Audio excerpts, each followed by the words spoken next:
Halo semuanya, perkenalkan nama saya Ana Marna Zebua, NIM 1904558, Prodi Pendidikan Geografi, jurusan Geografi Fakultas Ilmu Sosial, Universitas Negeri Padang Angkatan 2019.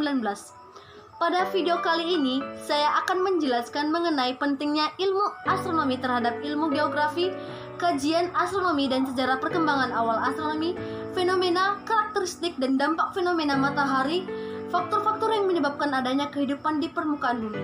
Untuk penjelasan berikutnya, silakan simak tayangan berikut ini. Terima kasih.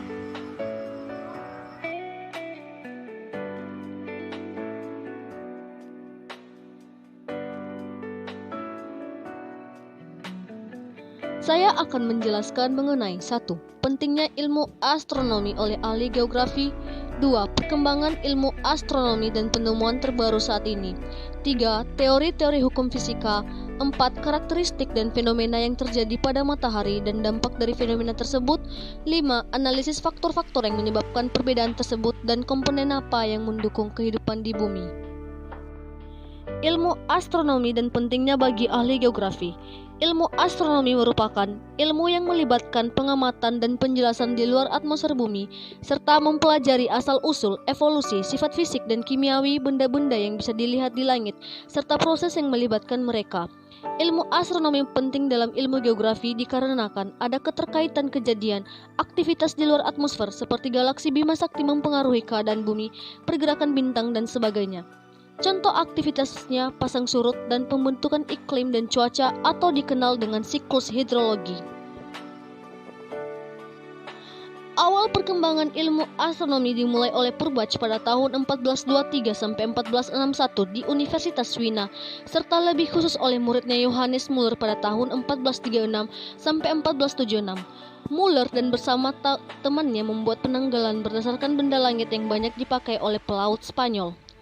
Pengamatan Muller dilanjutkan oleh temannya Walther dan Albert Dürer. Pada tahun 1473 sampai 1543, Kopernikus memulai karyanya tentang pengamatan astronomi. Sistem Kopernikus menempatkan matahari sebagai pusat alam semesta dan terdapat 3 pergerakan bumi, yaitu rotasi, revolusi, dan suatu girasi perputaran semu yang mempertahankan siang dan malam sama panjang. Teori Kopernikus semakin terkenal dan menarik sehingga pada tahun 1540, seorang ahli matematika belajar kepada Kopernikus dan menerbitkan buku tentang teori Kopernikus. Selanjutnya, para pendukung Aristoteles berpendapat bahwa gravitasi bekerja ke arah titik geometris tersebut sebagai pusat tata surya yang tidak harus sama dengan pusat bumi. Pengamatan paling penting dalam astronomi modern adalah pengamatan Tycho Brahe, yaitu menganut paham geosentris. Kemudian Tycho Brahe belajar bersama astronom Jerman Johann Kepler. Pada tahun 1609, Kepler menemukan bahwa ternyata elips sangat cocok dengan hasil pengamatan Tycho Brahe. Kepler tidak lagi menggunakan lingkaran, namun menggunakan elips sebagai lintasan benda-benda langit. Teori-teori hukum fisika dalam sistem tata surya. 1. Hukum Kepler.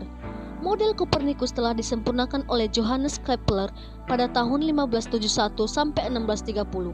Hasil analisisnya menghasilkan kesimpulan bahwa lintasan orbit planet berupa elips bukan lingkaran. 1. Hukum Kepler pertama. Semua planet bergerak dalam lintasan elips mengelilingi matahari dengan matahari berada di salah satu titik fokus elips tersebut.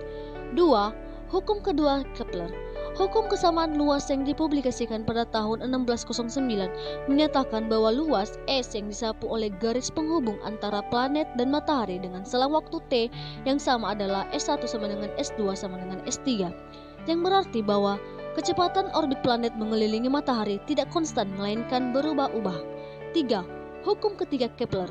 Perbandingan kuadrat periode revolusi T2 terhadap pangkat 3 dari jarak rata-rata planet ke matahari. Hukum Titus Bode. Hukum ini menandai jarak planet dengan matahari dengan angka 0, 3, 6, 12, 24, dan seterusnya. Menggandakan angka setiap bilangan kecuali untuk 0, yang kemudian setiap bilangan ini ditambah 4 dan hasilnya dibagi 10. Kesesuaian hukum Kepler dan hukum Newton menghasilkan hukum gravitasi Newton yang menyatakan bahwa gaya gravitasi antara dua benda bermassa sebanding dengan hasil kali massa benda dan berbanding terbalik dengan kuadrat jarak antara kedua benda tersebut. Karakteristik matahari. Gerak matahari berotasi dari barat ke timur 25,9 hari, namun dengan perbedaan kecepatan. Rotasi lebih lambat ketika mendekati ekuator. Matahari berevolusi di antara bintang dengan kecepatan 20 km per detik. Atmosfer matahari terdiri dari 3 bagian, yaitu 1. Lapisan pembalikan, 2. Kromosfer, 3. Korona. Fotosfer, disinilah datangnya sinar matahari yang kita sajikan dari bumi yang terdiri atas gas-gas dengan suhu 6000 Kelvin. Di lapisan ini terdapat spot atau bintik hitam yang mengakibatkan gangguan pada siaran radio, magnet, dan lain-lain. Susunan tubuh matahari. 1. Inti bagian dalam matahari atau core, kulit matahari atau fotosfer, atmosfer matahari, dan permukaan matahari. Fenomena yang terjadi di matahari. 1. Lidah api, fenomena halo, granula matahari yang berdampak pada perubahan cuaca di bumi, dan noda matahari. Dampak fenomena matahari. 1. Fenomena matahari dapat berdampak pada keseimbangan planet dengan medan magnet matahari. 2. Fenomena matahari dapat mengeluarkan berbagai energi yang melindungi kehidupan semesta. 3. Fenomena matahari dapat berdampak pada pola perubahan cuaca di permukaan bumi. Dan 4. Fenomena matahari juga dapat mengakibatkan gangguan pada siaran radio, magnet, dan sebagainya. Analisis faktor-faktor yang menyebabkan perbedaan tersebut dan komponen apa yang mendukung kehidupan di bumi. 1. Atmosfer dan oksigen. Atmosfer merupakan udara yang mengelilingi bumi yang terdiri dari 78% nitrogen, 21% oksigen, dan 1% gas lain yang termasuk uap air. Air sekitar seperempat bumi terisi oleh air. Perubahan zat padat, cair dan gas, dan orbit yang stabil dan suhu yang cukup stabil serta jarak planet bumi yang strategis. Demikianlah penjelasan saya mengenai materi hari ini. Atas perhatian saya ucapkan terima kasih, tetap jaga kesehatan. Salam.